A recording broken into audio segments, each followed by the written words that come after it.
నమస్తే, welcome to CM today. నేను విజయ.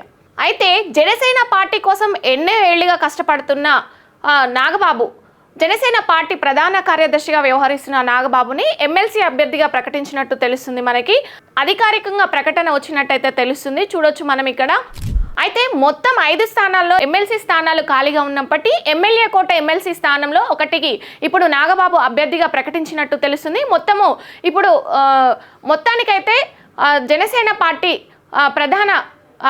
Janasena party అధ్యక్షుడు Pawan Kalyan, AP deputy CM Pawan Kalyan అయితే ఈ అభ్యర్థన తీసుకొచ్చినట్టు తెలుస్తుంది. దీనికి సంబంధించి పార్టీ కార్యాలయానికి కూడా ఆదేశాలు జారీ చేసినట్టు తెలుస్తుంది. దీనికి సంబంధించి పత్రాలు కూడా రెడీ చేసుకోమని నాగబాబుని ఎమ్మెల్సీ అభ్యర్థిగా ప్రకటించినట్టు తెలుస్తుంది. అయితే 5 స్థానాలు ఉన్నప్పటికీ ఒక అభ్యర్థిని అయితే ప్రకటించినట్టు తెలుస్తుంది. దీని మొత్తం మీద అయితే చూడొచ్చు మనం ఇక్కడ. అయితే ఎప్పటి నుంచో నాగబాబుకి ఒక పదవిని ఇవ్వాలన్నట్టు చూస్తున్నప్పటికీ, రాజ్యసభలో ఇవ్వాలని పవన్ కళ్యాణ్ అభ్యర్థించినప్పటికీ, అదేవిధంగా మొన్న జరిగిన అసెంబ్లీకి ముందు జరిగిన క్యాబినెట్ మీటింగ్లో పవన్ కళ్యాణ్ చంద్రబాబును అయితే కలవడం జరిగింది. సీఎం చంద్రబాబును కలిసి ఈ అభ్యర్థన మేరకు పవన్ కళ్యాణ్కి ఈ అభ్యర్థించినట్టు తెలుస్తుంది. ఎంతో కాలంగా పనిచేస్తున్న నాగబాబుకి ఏదైనా పదవి ఇవ్వాలని తను అభ్యర్థించినట్టు తెలుస్తుంది. తన అభ్యర్థన మేరకు అసలైతే రాజ్యసభకు పంపించాలని అనుకున్నారు. కానీ అన్నదమ్ములు ఒకే క్యాబినెట్లో ఉంటే సామాజిక అసమతుల్యత వస్తుందని చెప్పి కొంతమంది అనడంతో దాన్ని వెనుకకు తీసుకున్నట్టు తెలుస్తుంది.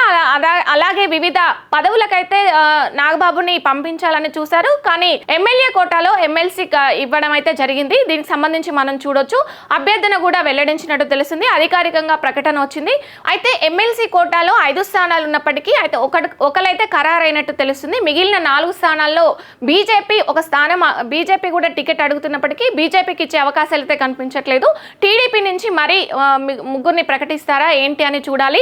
మిగిలిన 4 10వ తారీఖు వరకు క్యాబినెట్ మీటింగ్ సమావేశానికి నామినేషన్కి టైం ఉంది కాబట్టి, ఈ నెల 10వ తేదీ వరకు టైం ఉంది కాబట్టి 8వ తేదీ రాత్రి వరకు ప్రకటించే అవకాశం ఉంది. మిగిలిన 4 అభ్యర్థులను కూడా. దీనికి సంబంధించి మనం చూడొచ్చు. అసలు నాగబాబునైతే రాజ్యసభలో విజయసాయిరెడ్డి ప్రస్తుతానికి లేరు కాబట్టి ఆయన స్థానంలో పంపించాలని చూసినప్పటికీ, ఇప్పుడు మాత్రం ఆ పదవికి రాజ్యసభలో 2 అన్నదమ్ములు ఒకే క్యాబినెట్లో ఉండడం మంచిది కాదని ఫీడ్బ్యాక్ అయితే వచ్చినప్పటికీ దీన్ని వెనుకకు తీసుకొని ఎమ్మెల్యే కోటాలో ఎమ్మెల్సీగా నాగబాబును ప్రకటించినట్టు తెలుస్తుంది. దీనికి సంబంధించి మనం అధికారికంగా ప్రకటన కూడా వచ్చింది. మనం చూద్దాం ఇక్కడ. ఎమ్మెల్సీ అభ్యర్థిగా కొణిదెల నాగబాబు పేరు ఖరారు.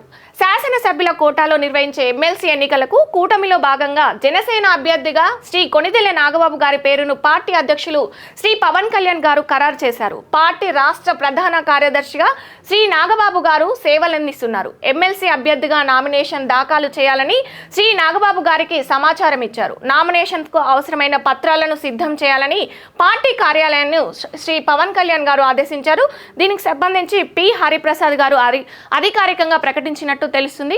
చూడాలి ఇంకా మిగిలిన 4 అభ్యర్థుల్ని ఎవరిని ప్రకటిస్తారు ఏంటి అనేది 8వ తారీఖు లాస్ట్ కావడంతో 8వ తారీఖు జరిగే క్యాబినెట్ మీటింగ్లో సీఎం చంద్రబాబు టీడీపీ నుంచి ప్రకటిస్తారనే ఊహాగణాలు అయితే తెలుస్తున్నాయి. దీనికి సంబంధించి మనం చూడాలి ఇంకా 4 అభ్యర్థులు ఎవరు అనేది మనకు 10వ తారీఖు తెలియనుంది.